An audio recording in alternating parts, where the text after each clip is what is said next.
Hey everyone, I'm Scott Stokely, and this is my summary of the Waco Annual Charity Open 2022. My recaps are all about me and my round. The summaries aren't going to be about me whatsoever unless I've earned a point of discussion, which I did not do this tournament. So this is going to be about the Waco tournament in general. Wow, I actually had to make notes. There's so much to cover here. So first off, the tournament absolutely flawless, went off without a hitch. Ryan Draper, the tournament director, and his staff did an amazing job. Just like in Las Vegas, all the spotters, all the staff knew their places, knew their jobs, marking OB, staying out of the way, like flawless.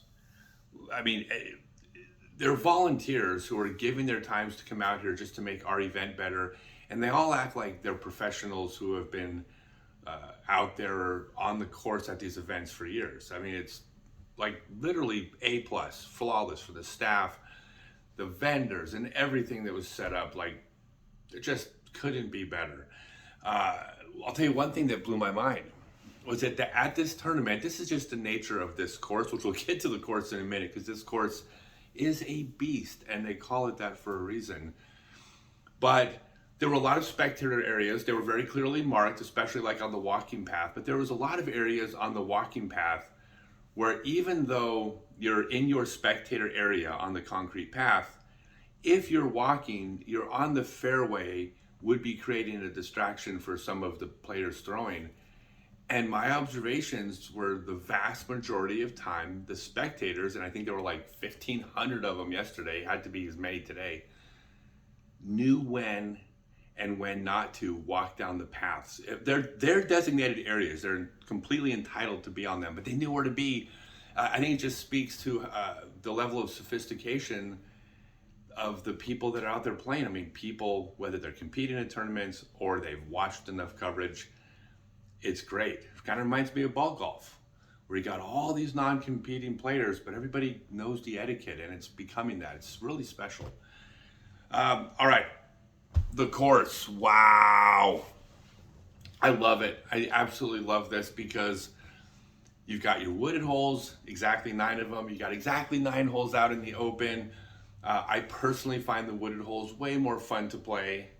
They're also much harder to spectate. They don't look as good on coverage.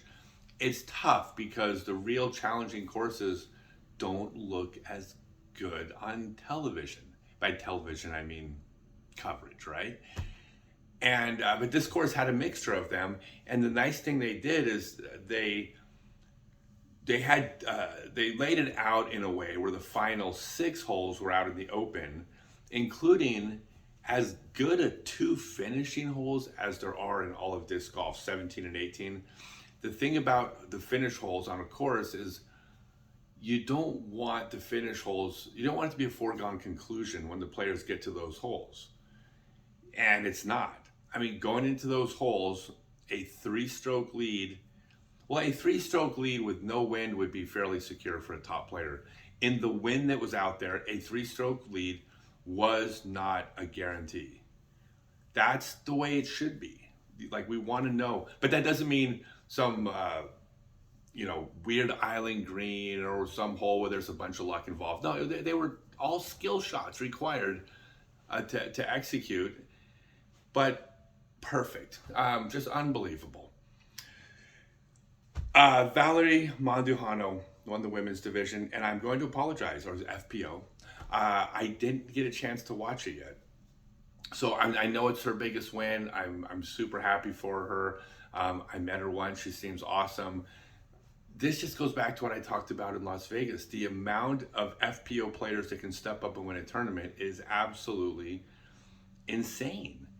You know, you go to a tournament and it's like you got to put your money on someone in FPO. Okay, well, you're looking at Paige, you're looking at Katrina, and I'm going to say you're also looking at Sarah and obviously Kristen, right? But then, like, you don't bet all your money. Like, you wouldn't put your rent money on any of them, because any of the women from several cards back are all in contention, and Val stepped up. There's going to be different winners week after week in the FPO, and it's just so cool to see. I think disc golf and the MPO, was just as cool when that started happening as well. So hats off to the entire women's field, but especially Val. I saw the shot she made on 17. It's special. So I'm looking forward to getting to watch it. Okay, now in the MPO. And I think there's one story that stands out, but I'm going to get to that one. Later. So first, I got to actually look at my notes. I don't want to forget anybody. I want to give a shout out to Nicholas Carl. Right off the bat, he got off to the hot start, tied for the lead right out of the gate, and then he struggled the second round. And that is more common than not, because it's a new situation. It's foreign to be in that position, and he's super good. He's incredibly talented. He'll be in that position again, and next time he's there, the lights aren't going to be as bright. He's going to be like, oh, this is really cool. Oh, I'm playing with so-and-so. They're really good. But hey, I'm back. I deserve to be here. And hey, this gallery, it's huge. Kind of reminds me of Waco. So he had a tough second round. He'll be back. Zero question of that. I'm sorry, I got to keep looking down at my notes. I normally do this off the cuff, but there's so many things. Kale LaVisca shot 16 down. His streak last week of 307 consecutive cashes at tournaments came to an end last weekend. And he came out this weekend and basically said, yeah, that was a fluke. He made a statement. I know he didn't finish as strongly as he wanted to. Doesn't matter. He didn't just come in and squeak over the cash line again. I think that's hats off to him for basically saying, yeah, that's not going to happen again for a while.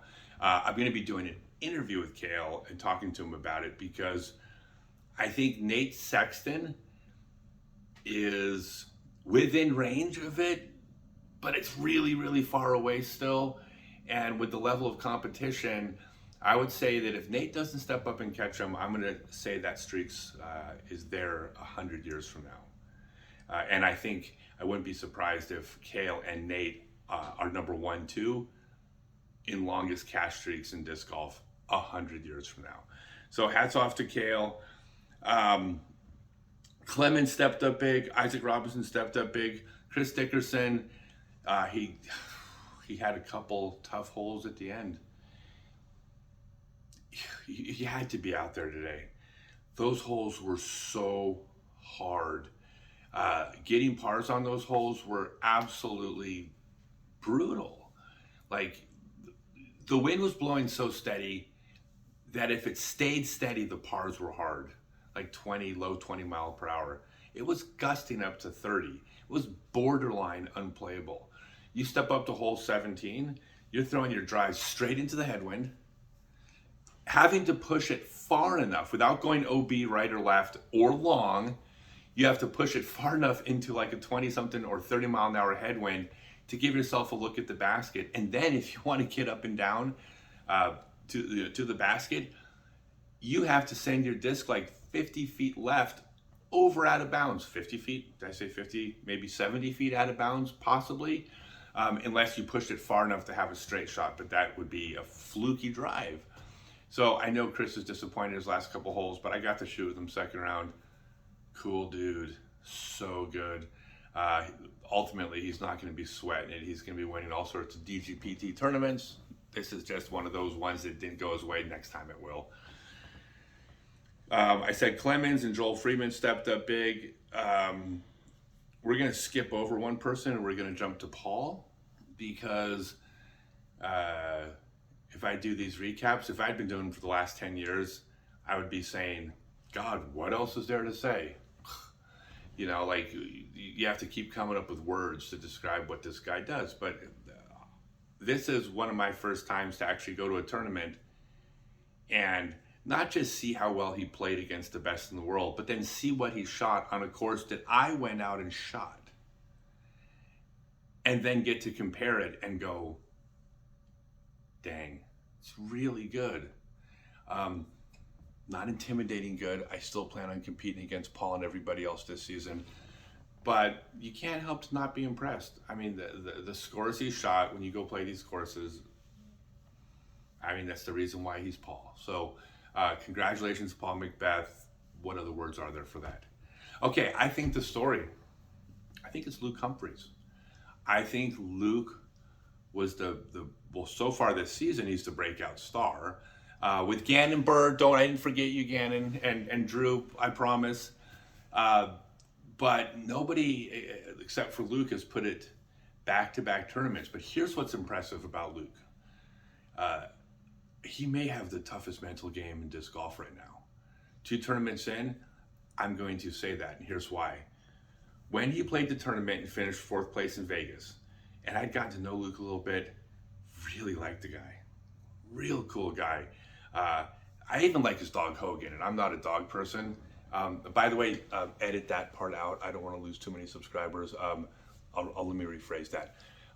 His dog Hogan, love dogs. He's the coolest guy, and he finished 4th place. My thought was, he's going to get overconfident. Hey, I can now compete at the top because it's, having that first breakout. And I think, and I'm not rooting for anybody to play poorly, but I think he comes to Waco and pushes and plays too aggressive because he's like, well, I've just finished 4th place. I can win this weekend. Doesn't play his game and struggles. He doesn't. He comes out of the gate hot, plays the second round hot. Unbelievable. And that, he's talented, but let's be honest, like the top 7,500 people, well, maybe everybody out there is talented, but certainly the top 50, 80, whatever people are like super high level physical talent. He had the mental game to stick with it the first round and then the second round. Now in the 3rd round, he got off to a really bad start. Now, I never want to tell someone else what they were thinking. Oh, the pressure got to him. I hate when commentators do that. You don't know what's in someone else's head.